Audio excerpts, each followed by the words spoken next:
रामायण रामायण इस देश के दिल में है। रामायण देश की धरोहर है और रामायण की अगर बात करें तो बच्चा बच्चा जो इस देश का है उसकी जवाब पर रामायण है।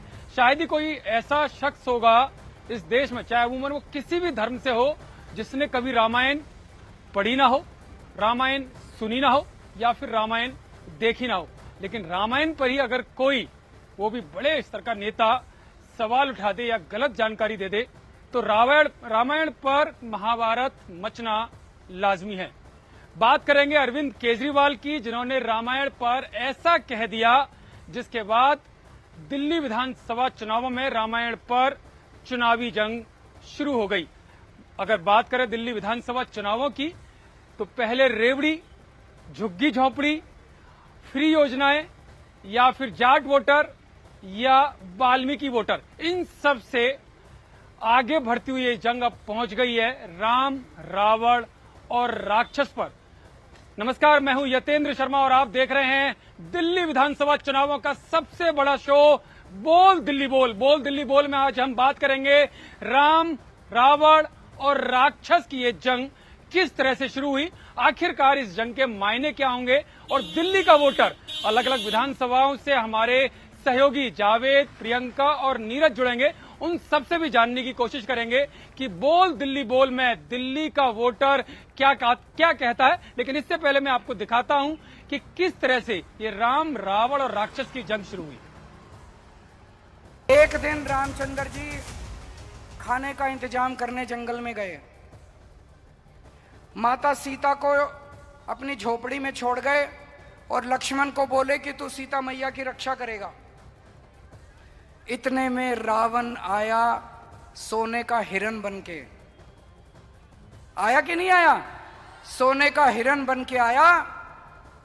सीता मैया लक्ष्मण को बोली मेरे को ये हिरण चाहिए। लक्ष्मण बोला ना मैया, भगवान राम कह के गए हैं कि मेरे को आपकी रक्षा करनी है। उसने बोली नहीं, मैं तेरे को आदेश देती हूं, जाओ और हिरण को पकड़ के लाओ।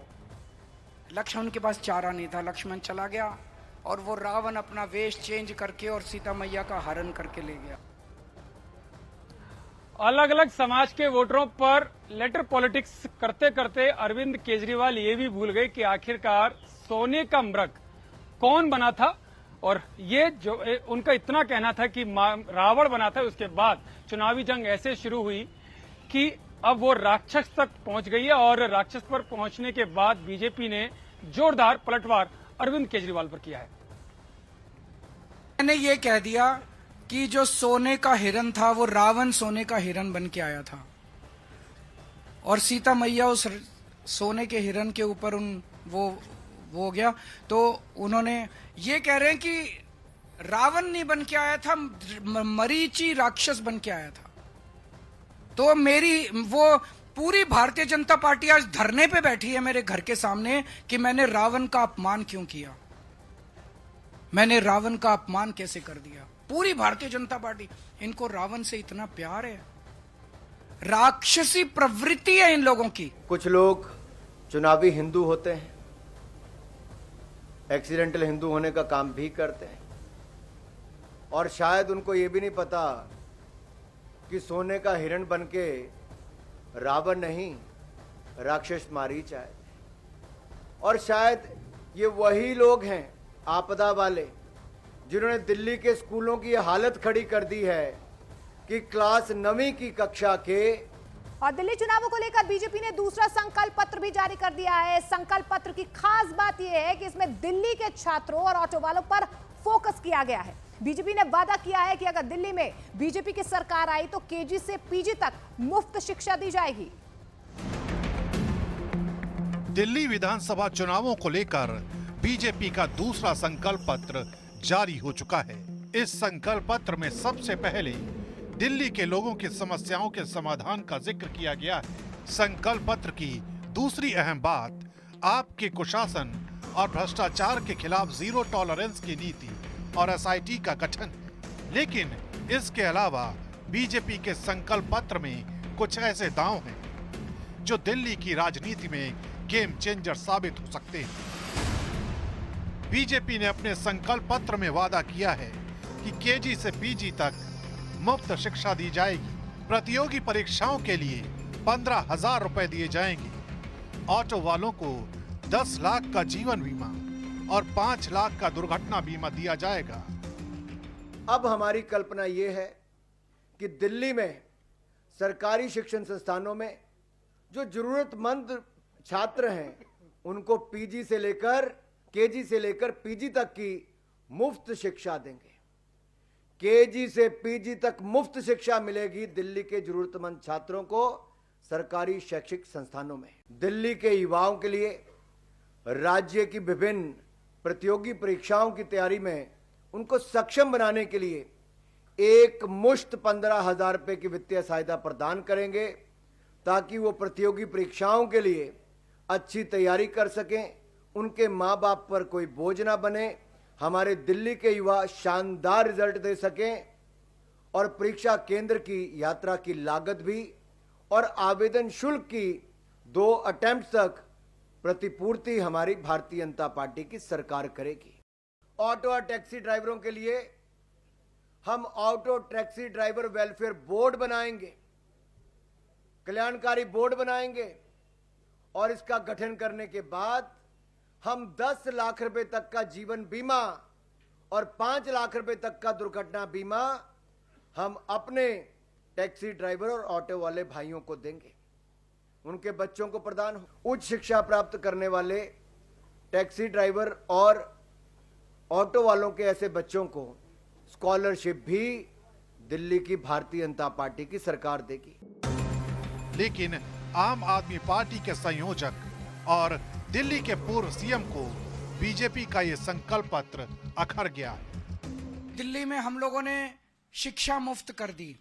एक एक गरीब के बच्चे के लिए 18 लाख बच्चों के लिए शानदार शिक्षा का इंतजाम किया। अगर ये लोग आ गए तो मुफ्त शिक्षा बंद कर देंगे। हम लोग बार बार कह रहे हैं कि अगर ये लोग आ गए तो मुफ्त इलाज बंद कर देंगे, अगर ये लोग आ गए तो मुफ्त बिजली बंद कर देंगे। अगर इन्होंने पहला संकल्प पत्र 4 दिन पहले जारी किया, उसमें इन्होंने साफ साफ लिखा कि दिल्ली के मोहल्ला क्लिनिक बंद कर दिए जाएंगे।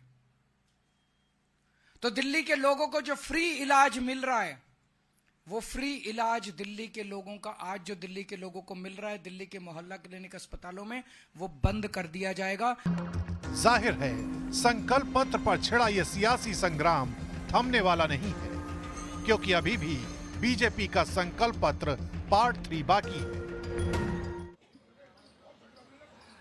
तो दिल्ली विधानसभा चुनाव में भी भगवान राम की एंट्री हो गई है, लेकिन राम के साथ साथ यहां पर रावण और राक्षस इसकी भी एंट्री होगी, क्योंकि पूर्व मुख्यमंत्री अरविंद केजरीवाल ने जो रामायण कथा का जो ज्ञान दिया वो लोगों के गले नहीं उतर रहा। तो दिल्ली बोल में हम यही जानने की कोशिश कर रहे हैं जनता से कि इस ज्ञान पर उनका क्या कहना है, किस तरह से लोग सोचते हैं। मेरे सहयोगी जावेद मेरे साथ जुड़े हुए हैं, उनके पास भी जाऊंगा, लेकिन सबसे पहले मैं करावल नगर विधानसभा क्षेत्र में हूं। करावल नगर विधानसभा की जनता क्या कहती है उनसे जान लेते हैं।